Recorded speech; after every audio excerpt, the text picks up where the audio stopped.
ಮಾಲಿಕೆ 2 ಪುಸ್ತಕ ಪರಿಚಯ 20 ತಿಂಗಳ ವಿಶೇಷ ಮೊದಲ ಕಾದಂಬರಿ. ಪುಸ್ತಕದ ಹೆಸರು ಅನುಬಂಧ. ಲೇಖಕರು ಉಷಾ ಪಿ ರೈ. ಅಭಿಪ್ರಾಯ ವೀಣಾ ನಾಯಕ್. ಓದುತ್ತಿರುವವರು ಸಿಂಧು ಜಗನ್ನಾಥ್. ಕರ್ನಾಟಕ ಸಾಹಿತ್ಯ ಅಕಾಡೆಮಿ ಬೆಂಗಳೂರು 2019ರ ಗೌರವ ಪ್ರಶಸ್ತಿ ನೀಡಿ ಹಿರಿಯ ಲೇಖಕಿ ಉಷಾ ಪಿ ರೈ ಅವರ ಸಾಹಿತ್ಯ ಸೇವೆಗೆ ಮನ್ನಣೆ ನೀಡಿದೆ. ಈ ಕಾದಂಬರಿಯು 1974ರಲ್ಲಿ ಪ್ರಜಾಮತದಲ್ಲಿ ಧಾರಾವಾಹಿಯಾಗಿ ಹರಿದು ಓದುಗರನ್ನು ಸೆಳೆದಿತ್ತು. ಆನಂತರ 1984ರಲ್ಲಿ ಕಥೆಯನ್ನು ಪುಸ್ತಕ ರೂಪದಲ್ಲಿ ಹೊರತರಲಾಯಿತು. 100 ಪುಟಗಳ ಈ ಪುಸ್ತಕದಲ್ಲಿ ಮನಮುಟ್ಟುವ ಭಾವನೆಗಳಿವೆ. ಮೆದುಳಿಗೆ ಚಾಲನೆ ಕೊಡುವ ವಿಚಾರಗಳೂ ಇವೆ. ಕಾದಂಬರಿಯಲ್ಲಿರುವ ವಿಷಯ ಭಾವುಕತೆಯನ್ನು ಕೆಣಕುವಂತಿದ್ದರೂ ಎಲ್ಲೂ ಭಾವಾತಿರೇಕವಿಲ್ಲ. ವಾಸ್ತವಿಕತೆಯ ಅಡಿಪಾಯ ಭದ್ರವಾಗಿದೆ. 70-80ರ ದಶಕಗಳಲ್ಲಿ ಹೆತ್ತವರಿಗೆ ವಿದೇಶದಲ್ಲಿರುವ ವರ ಮಹಾಶಯರ ಬಗ್ಗೆ ಅತಿಯಾದ ವ್ಯಾಮೋಹವೇ ಇತ್ತು. ಅದರ ಪರಿಣಾಮವೇ ಈ ಕತೆ. ಸಹನಾ ಮತ್ತು ಸ್ನೇಹ ಸಹಪಾಠಿಗಳು, ಅದಕ್ಕೂ ಹೆಚ್ಚಾಗಿ ಪ್ರಾಣ ಸ್ನೇಹಿತೆಯರು. PUC ಪಾಸ್ ಮಾಡಿದ ಮೇಲೆ ಸ್ನೇಹ ಮೆಡಿಕಲ್ ಕಾಲೇಜ್ಗೆ ಹೋದರೆ, ಸಹನಾ ಆರ್ಟ್ಸ್ ವಿಷಯ ಆಯ್ಕೆ ಮಾಡಿ ಓದು ಮುಂದುವರಿಸುತ್ತಾಳೆ. ಆಗಲೇ ಸಹನಾಳ ಮದುವೆ ಒಬ್ಬ ಡಾಕ್ಟರ್ ವರನೊಂದಿಗೆ ನಿಶ್ಚಿತವಾಗುವ ಹಂತಕ್ಕೆ ಬಂದು ಸಹನಾ ಕನಸು ಕಾಣತೊಡಗುತ್ತಾಳೆ. ಕಾರಣಾಂತರಗಳಿಂದ ಆ ಸಂಬಂಧ ಬೇಡವೆಂದು ಸಹನಾಳ ತಂದೆ ನಾರಾಯಣ ಶೆಟ್ಟಿಯವರು ಮದುವೆ ಮಾತನ್ನು ಮುರಿಯುತ್ತಾರೆ. ನಿರಾಶಳಾದ ಸಹನಾಳ ಮನದಲ್ಲಿ ವರನ ಸುಂದರ ನಗು ಉಳಿದು ಬಿಡುತ್ತದೆ. ಅವಳ ಅಭಿಪ್ರಾಯವನ್ನು ಯಾರೂ ಕೇಳುವುದಿಲ್ಲ ಎಂಬ ಸತ್ಯ ಗೊತ್ತಿದ್ದ ಕಾರಣ ಸುಮ್ಮನಿರುತ್ತಾಳೆ. ಡಿಗ್ರಿ ಮುಗಿದ ಮೇಲೆ ವಿದೇಶದಲ್ಲಿರುವ ಡಾಕ್ಟರ್ ವಿಶ್ವಾಸ್ ಜೊತೆಗೆ ಸಹನಾಳ ಮದುವೆಯಾಗುತ್ತದೆ.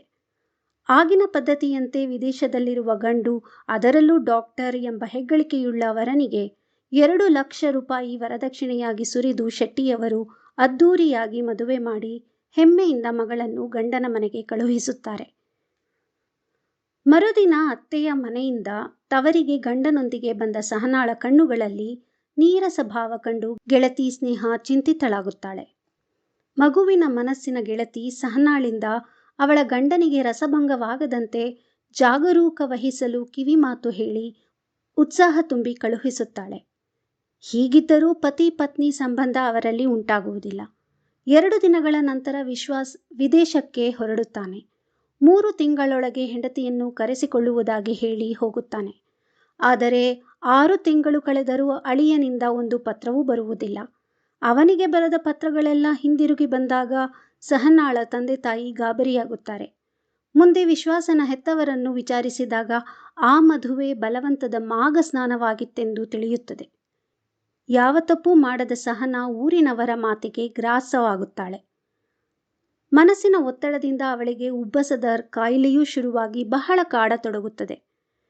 ವಿದೇಶದ ವ್ಯಾಮೋಹದಿಂದ ದುಡುಕಿ ಭಾವಿ ವರನ ಬಗ್ಗೆ ವಿಚಾರಗಳನ್ನು ತಿಳಿಯದೆ ಮದುವೆ ಮಾಡಿ ತಮ್ಮ ಹೆಣ್ಣು ಮಕ್ಕಳ ಭವಿಷ್ಯ ಹಾಳು ಮಾಡುವ ಹಿರಿಯರಿಗೆ ಇದೊಂದು ಎಚ್ಚರಿಕೆಯ ಸಂದೇಶ.